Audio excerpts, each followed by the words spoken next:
Welcome to Start Before You're Ready, the podcast that proves that you don't need to wait for the perfect moment to begin your journey towards better health and happiness. I'm your host, Kelly Young. Remember, the first step is often the hardest, but it's always worth taking. Hey guys, it's Kelly. Welcome to Start Before You're Ready. I am so excited about my guest today. I am here with Nicole Foley.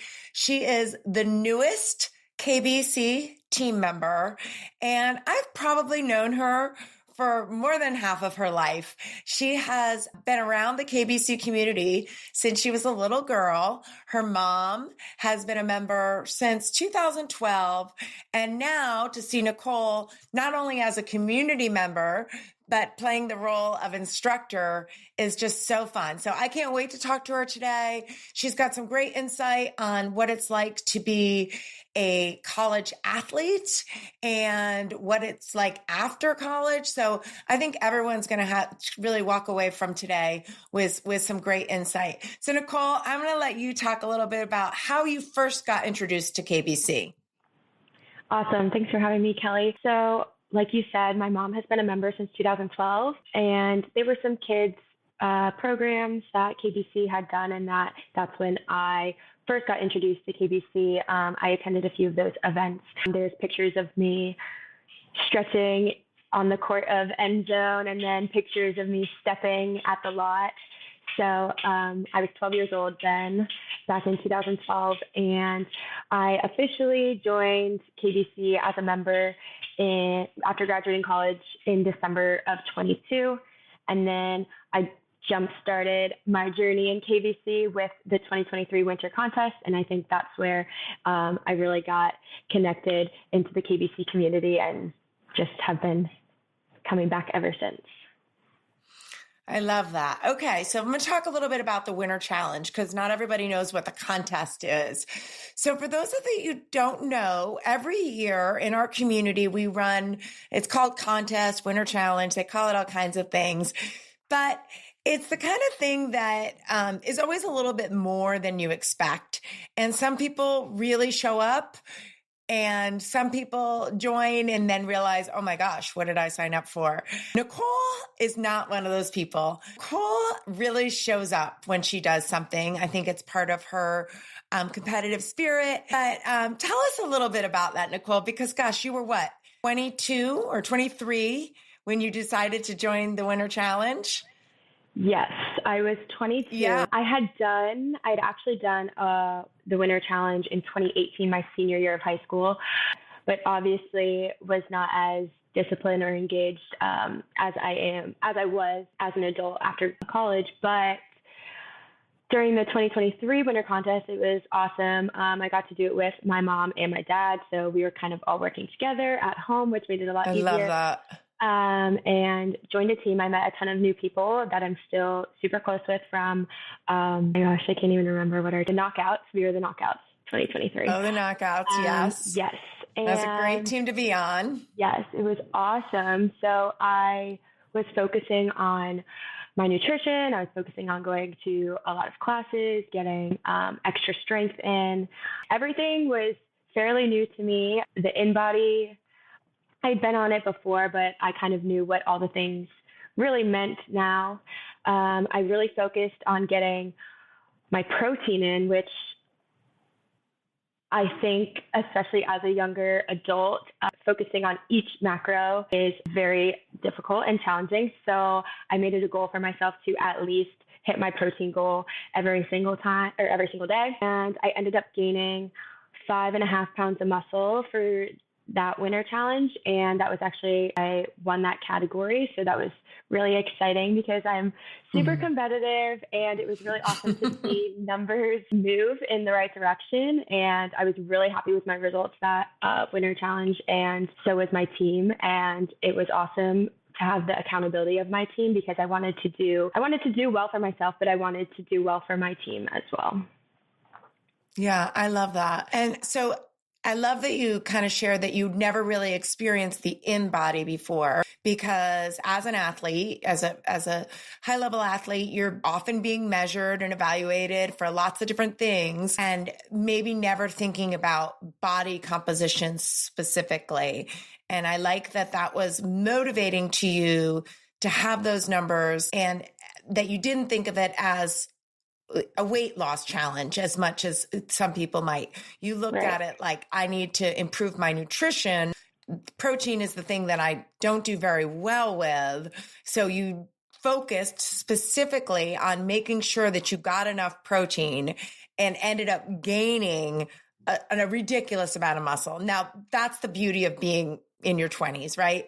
Us 50-year-olds aren't going to gain that much muscle no matter what we do. One of the things that I like to tell people, and the message that I want people to hear, is change equals change. So if somebody comes to me and they say, hey, Kelly, I'm totally dialed in on my nutrition, I'm nailing my protein, I'm within, and I'm looking for a really big change, I don't know what to tell them, right? Like, they're already doing so many. I mean, of course we can always tweak and we can always find improvements, but with somebody that's, not afraid to say, like, okay, I've never focused on protein. That's not how I feel my body as an athlete. It's not something I thought about, but I'm willing to do it because I know it's going to help my team, and to have those kind of results, I think that's really awesome. And it is a struggle for a lot of young athletes because they gravitate towards foods that are going to give them energy and make them feel good right then, which often is carbohydrates, and they don't think so much about the protein. And I think that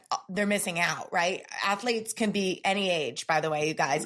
They're missing out on an opportunity. I always say, man, I wish I could go back as an athlete, knowing what I know now on how to fuel my body and what works best for my body, instead of the silly things that we used to do when we were young. So I love that you learned that at such a young age, Nicole. And I want to talk to you a little bit about being an athlete, because not a lot of people have the experience of being a college athlete, and you have had that experience. I know you worked really, really hard in high school to have that opportunity, and had great success. I actually remember watching one of your first games and you scoring goals. She's a college soccer player. Tell us a little bit about that journey for you, because I know that's shaped who you are today as well.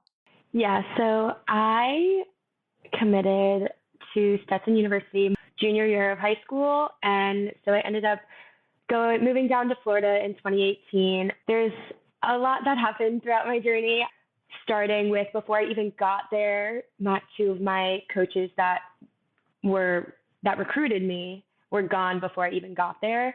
And so it was just my head coach. And then they honestly were scrambling for assistant coaches. We had a first year assistant coach, and then a volunteer coach, and a graduate assistant coach. So it was new people to start. I think my coach at the time was kind of nearing the end of his career. He was on his sixth season. We weren't winning a ton. My freshman year was kind of hard to describe because I was a freshman and I was playing a lot, but at the same time, I wasn't having a great time. I think I wasn't necessarily getting along with my head coach, and that kind of played a role into some things.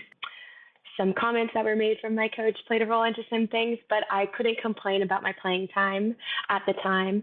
And then I originally was going to transfer in between semesters. So my freshman year, soccer's in the fall. So in the winter, I wanted to transfer and go to another school for soccer.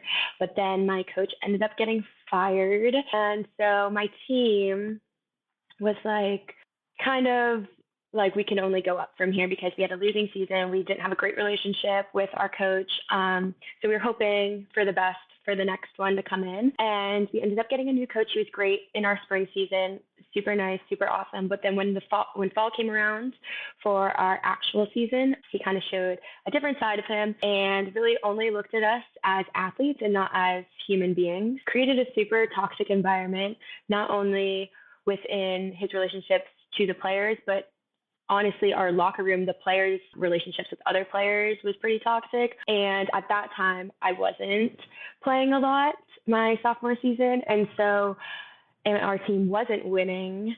So it was hard because you cannot be playing, but your team can be successful. So you can kind of, have that as a win. Your team is succeeding. Sure. But our team was not. And so it's hard not playing and also watching my team lose all the time and not be as successful as we could. Our potential was super high, and I think our coach didn't use or value the strengths that we had and was playing people in different positions. It was just a really interesting journey. My sophomore season was definitely my toughest time, but yeah, that coach kind of burnt me out of the sport. I really dreaded going to practices, going to training, doing all these things, being under someone's authority that I didn't have a great relationship with.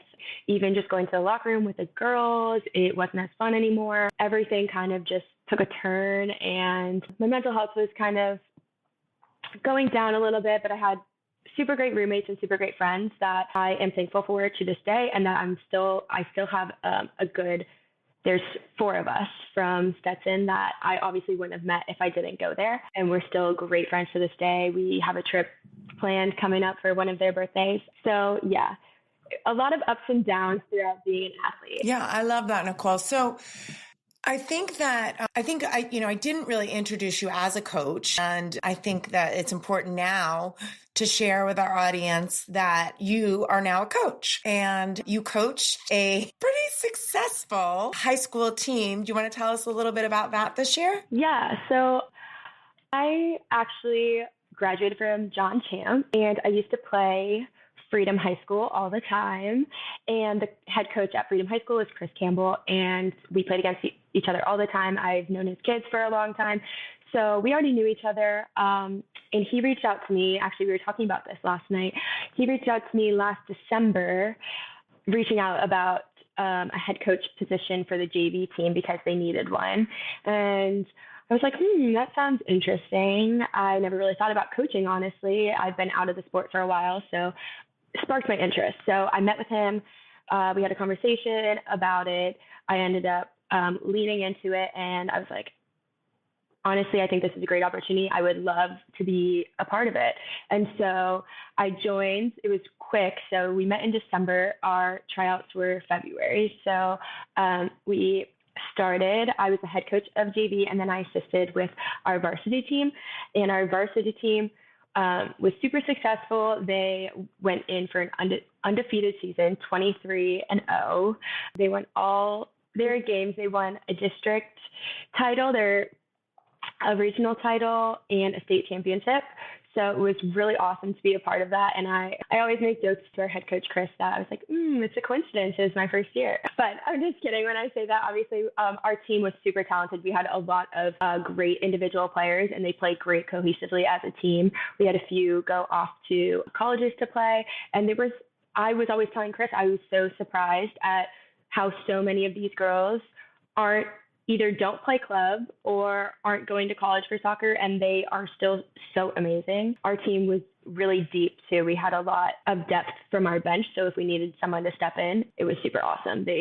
I just wanted to be on the field with them, to be honest. That's incredible. And going in as a coach, what did you know that you wanted to do differently after being coached in a way that you didn't think was productive? Yes. So I wanted to create a healthy environment for our girls, and I wanted to be kind of that outlet that if the girls needed to talk to someone, if they felt like something was going on and they weren't at their best, they needed to let someone know. I was trying to be that opening, that listening ear for them and give them kind of reassurance on things going on. And if they needed some feedback on their play, I would hope that I was giving them a little bit of constructive criticism while also ensuring that their confidence is staying high, not draining or stripping anything away from them. Because especially at that age, it's developmental years, but also that's where you're starting to get super competitive. You're starting to see all these girls go do big things at college, and they want to be like them. So I just wanted to be kind of a role model and be able to create that fun and healthy environment so that they Yeah. aren't dreading coming to our events. They aren't dreading coming to practice. They want to be at the game. Whether they're on the field or not, they want to be part of the team. So, yeah. I love that. Well, you also have had a huge role in coaching girls at in our youth program, and I've been so impressed with you with the way that not only you've managed to recruit incredible girls to be a part of this program, but anytime I would go into the studio, Nicole, when you were teaching, it just made me feel like you were doing what you were supposed to be doing. I just watched the way you interacted with these girls. The girls interacted with you. They were laughing and talking.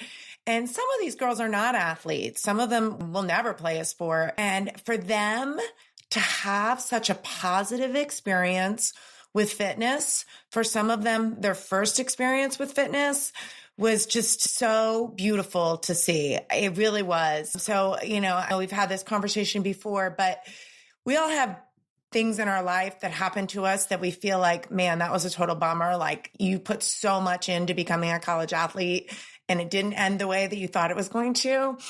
And that's hard. That can be a really hard thing. I know that. But if you look at what you're doing now and who you are now, it's really obvious that you took every lesson that happened along the way and kind of stored it up and made it part of your identity. So I'm so proud of you. I feel like you are just such a special person, and I see why when you went to that team and there was bad energy, why that bothered you so much, because that just is so different than who you are and what you want to feel and what being on a team means to you.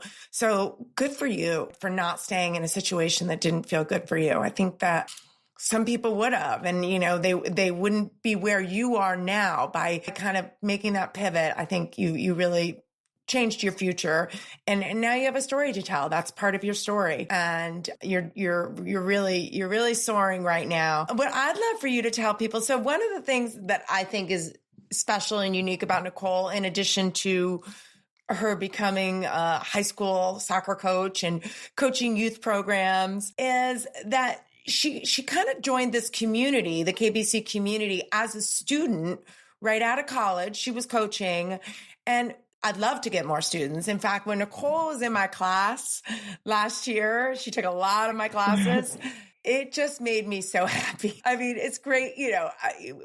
It's just great to have a young athlete that moves really well, that loves to be there, that I love all my students. I can find good in every single one of my students, but Nicole just brought a different energy. She was just always positive. I could tell she loved it. It was just fun to have her in the room. So I want you to tell us, Nicole, as being part of the KBC community, let's go back before you were even a coach with us, and we're going to talk about that too.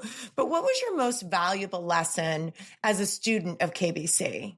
I think it was honestly, I got to come to class every day. I got to feel good after, and I got to see how the relationships formed within the community, seeing new people come in, me as a new student come in, and everyone welcome you so easily. And my mom has been a part of it for so long, so I've known that it's meant something to her for so long, so it had to be something great. And it was just awesome to have all of these people who are all there for the same goal. Everyone's there to get better. Everyone's there to stay healthy. And I really enjoyed a lot of your classes. They kept me coming back.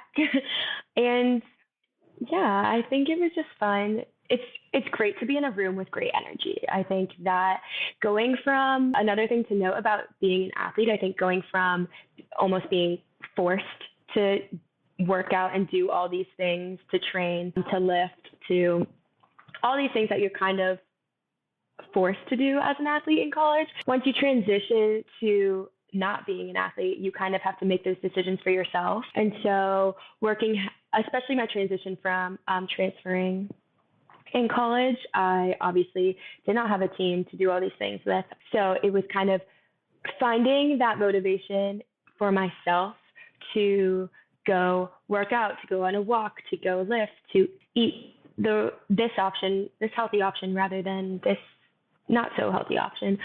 So a lot of it was self-motivation. And I think once I graduated, especially, and came to KBC, it was a lot easier to come back to all these classes because the energy was so high and everyone wanted to be there, you know? So it was a great environment to be a part of.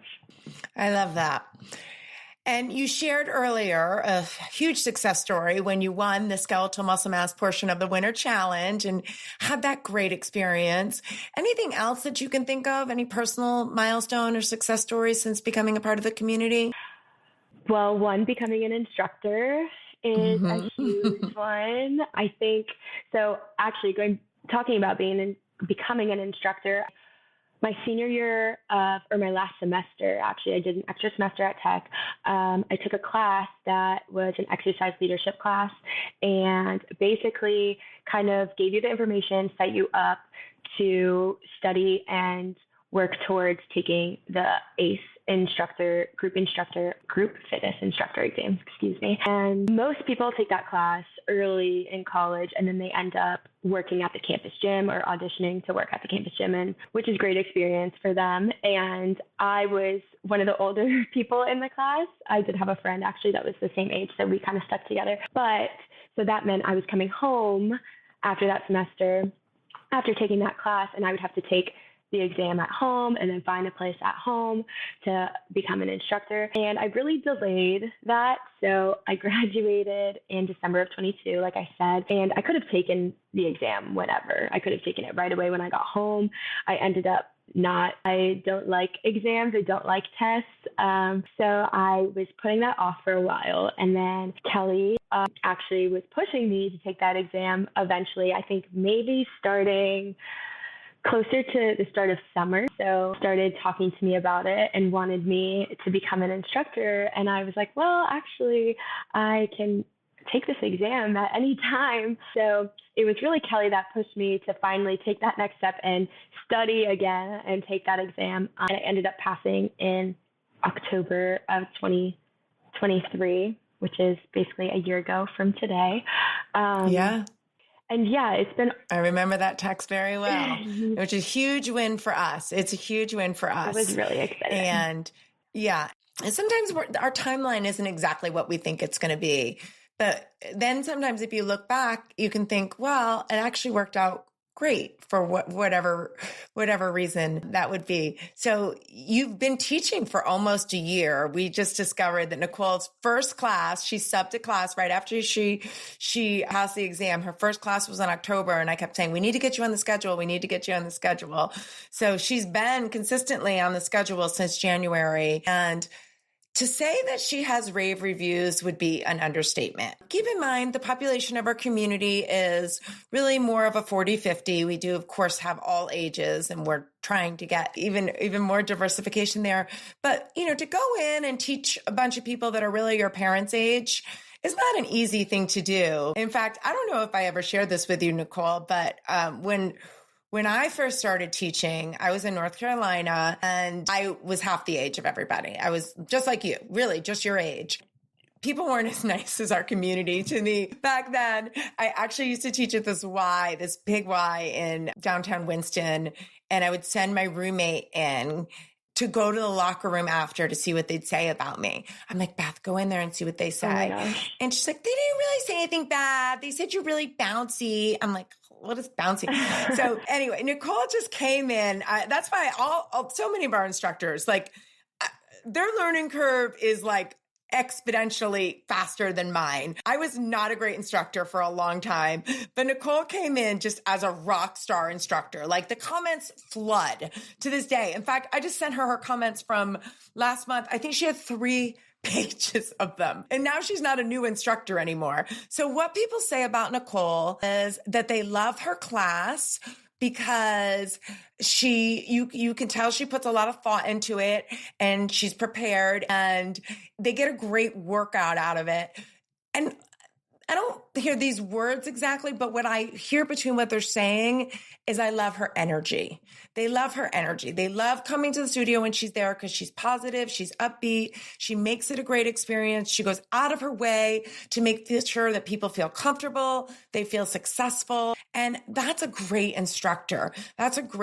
So she's naturally has the characteristics, the interpersonal characteristics, but she's also got that athletic background and she knows what a great workout looks and feels like. So we hit the jackpot with you, Nicole. I know I tell you that all the time, but I really can't say it to you enough. Thank you. You're just such a great asset to this community. And I hope young people look at you, and I know they're going to. I hope that they look at you and say like, oh, wow, I really want to do that. And I know that you'll probably have the opportunity to mentor some people in the future with that, because you've just been such a great example of starting before you're ready, right? Like you taught that first class and I know you practiced and I know you came into the studio and did a lot of work before your first class, but you're never ready, right? There's always going to be, and we have tech things and we have all kinds of things you have to deal with, but your confidence was high. Do you want to talk a little bit about that, Nicole? Because I consider you a very confident person, especially for your age. Where do you think that confidence came from? Probably. That wasn't one of our questions, was it? This is I don't know. Maybe just being an athlete my whole life. I know we've touched on this a lot, but I am just a super competitive person. I hate losing. So I want to be the best of the best all the time. And so I think it kind of stems from that. Remember subbing that first class and being absolutely terrified. And you had asked me before if I wanted to practice a warm up in one of the classes that I was taking as a student. And I was like, no, thank you. I am not ready. But I did. I went on the mic in the studio and I practiced by myself. I remember recording myself at home on my phone. I probably could pull it up, doing, our step touch move, practicing, counting, talking loud, because a lot of people tell me I have a very quiet voice. So trying to be louder on the mic. There were people in that class that I was just used to working out alongside of every evening of every day. So that was a little bit intimidating because they would see me every day, but I wasn't telling them what to do. Another thing that I think is just kind of funny, I've obviously grown up in the area. So a lot of our members are parents of kids that I have been friends with throughout the years.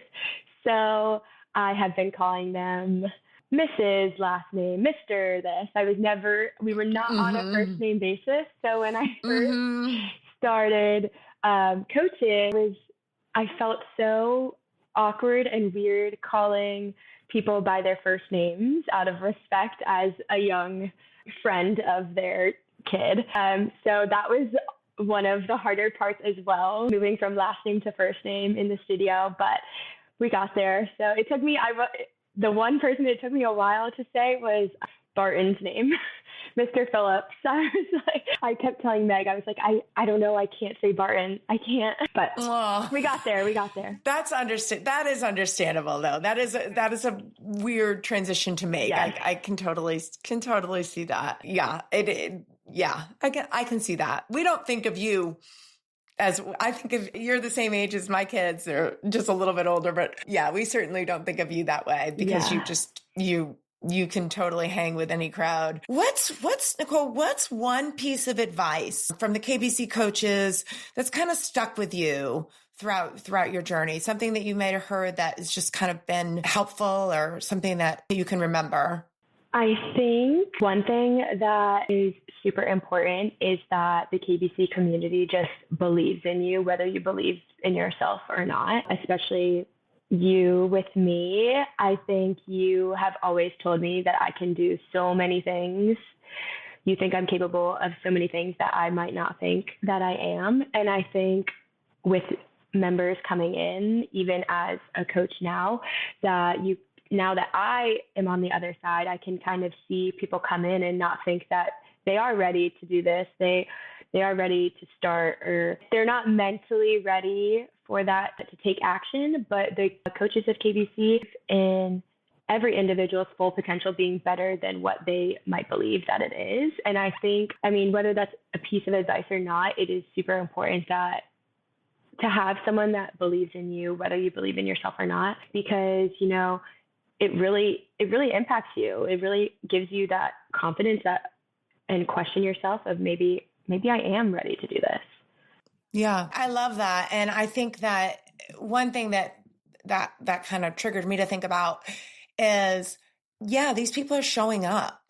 If you show up, we've seen it time and time again. If you can just be consistent, if you can just walk in the door or continue with your home workout program or go for that daily walk, if you just keep doing it, we know you're going to get results. We know that this is going to work. We know that you're going to build upon your own success. So it is that simple. And people overthink it sometimes, like, oh, I'm not ready. I'm weak. I hear it all the time. I'm weak. I have no upper body strength, Kelly. I can't do this. Just keep showing up. Watch what happens. Each time you show up, you're going to do a little bit more, and they might not even notice it as much as we do, right? Because they might, we don't see them every one of their workouts, but it's like, oh my gosh, I totally remember when you were using 5-pound weights or whatever the progression is. And that's what I see in you, Nicole, is I see you valuing other people getting better, because it's so important to you, right? That's something that you value. You value competition and doing your best. And so when you see other people having that opportunity, it lights you up. Not everybody's like that. Not everybody has that, like, that's a coach, that's a leader. That's a huge part of your identity. And I'm glad that you feel like that. I've always believed in you and thought that you could do more than you could. And I will tell you why. The biggest reason is that you showed up, right? Like, a lot of young people, old people, all kinds of people say, hey, Kelly, I really want to do this. This is really important to me. I really want to get started. I really want to prioritize my health, but then they don't show up. So how can I help them, right? You got to show up.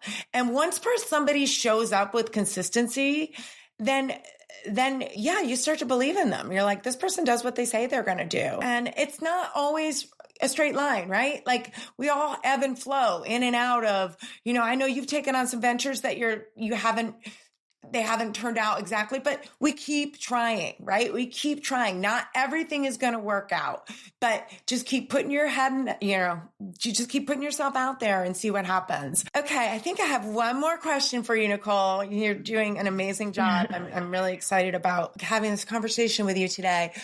But one other question that I want to ask you is about goal setting. I know as an athlete, you've done a lot of goal setting, but how has it been different, maybe more as an adult or in the KBC community? Yeah, goals definitely look a lot different now, especially going back to the in-body and body composition. I feel like whenever I would set a goal for myself, it would be just to lose weight, so like getting on the scale, seeing that number move down, whereas body composition plays a huge role in that. And I really got to see that when I did the winter contest. And so back then, that was really the only goal. And then I would not track anything, and I would eat what I considered healthy foods, which may not have really been that healthy, but I considered healthy at the time, and would just kind of hope that scale would move in the right direction.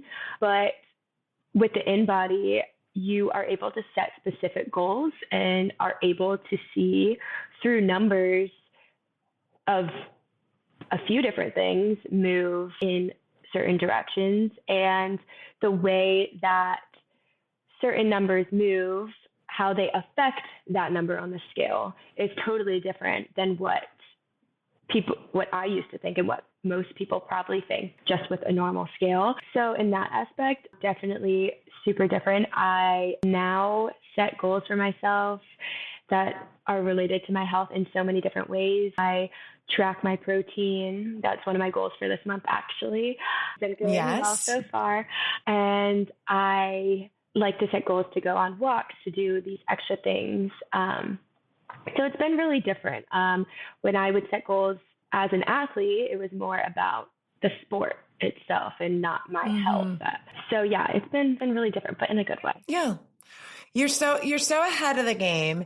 And speaking of setting goals, so one thing that I started actually this year, just as one of my own personal growth experiences, is I started a circle of genius with a small group of women. Some are instructors or people that run businesses. I consider Nicole as someone that runs a business within the KBC community, because we look at the youth program as kind of her own business and we collaborate on it. We do it together. So Nicole is a part of that. And again, everybody's double her age, but we do every month. We've gotten together since March and used the God-Sized Dream Planner and sat down and evaluated kind of what we did the month before, what we want to do the following month. Have you found that to be helpful, Nicole? Yes, at first, when we started that, I was a little hesitant. I was like, is this for me? But it's actually been awesome.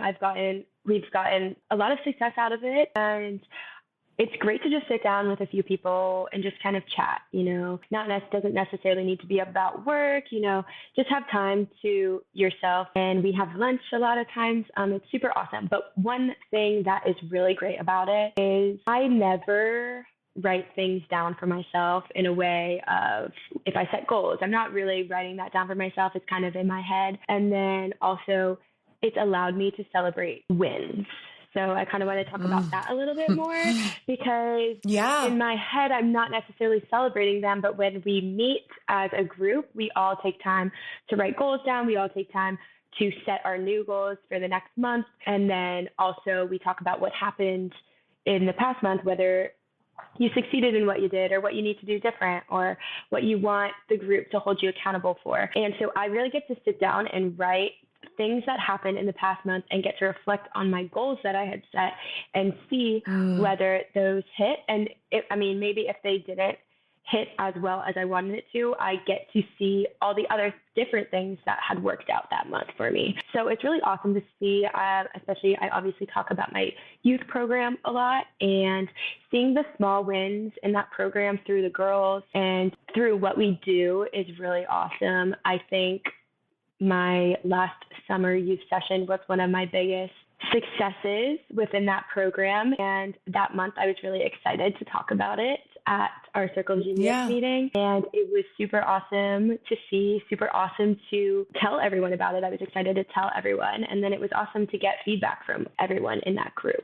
That's been a huge thing, is celebrating the small wins that come from different aspects of life.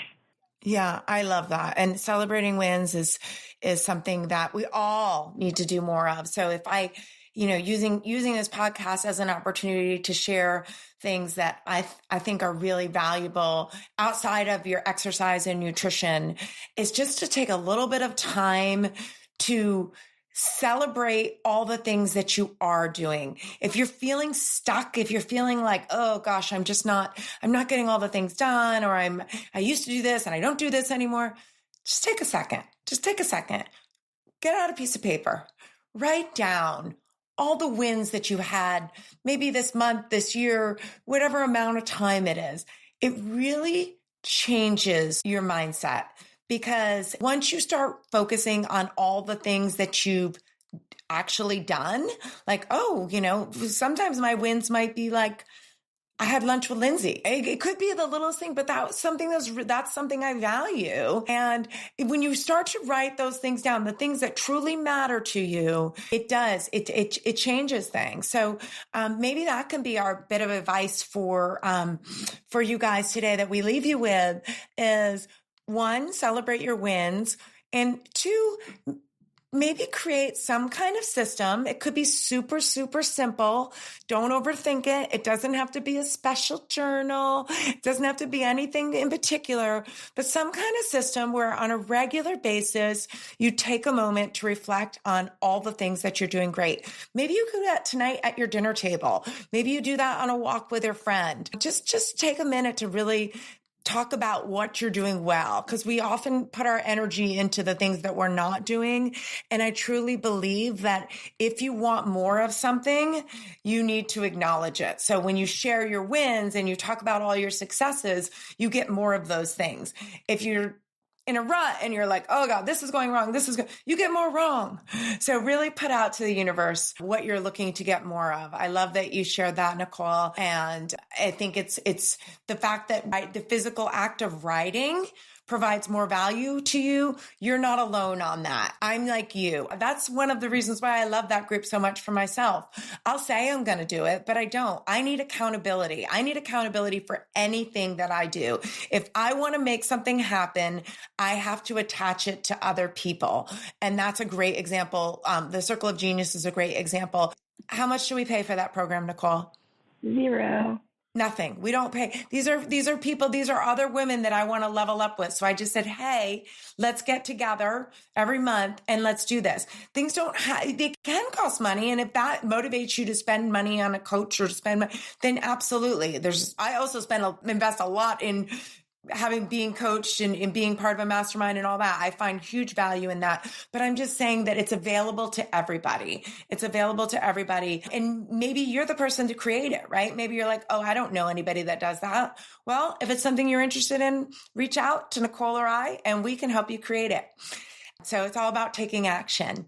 Nicole, thank you so, so much for being on today and for sharing and for being vulnerable and for being such a great role model to young adults and old adults. I think you're a great role model to all of us. We really admire you for the fact that you're willing to get a little bit uncomfortable, not always do what's easy. You're just a great example of starting before you're ready, not always having everything figured out, but just keeping that positive attitude. It's been a ton of fun to have you on the show today. Thank you so much.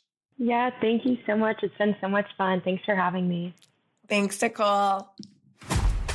Thank you for tuning in to another episode of Start Before You're Ready. If you enjoyed this episode, please subscribe, leave a review, and share with a friend who might need a little motivation. Ready to start your own journey? Check out our workouts and nutrition coaching programs at kellysbootcamp.net. You can choose from in-person sessions or virtual programs. Set up a complimentary coaching session to get started. Follow along with me and the show on social media at Kellys_bootcamp. Until next time, this is Kelly Young reminding you that the best time to start is always now.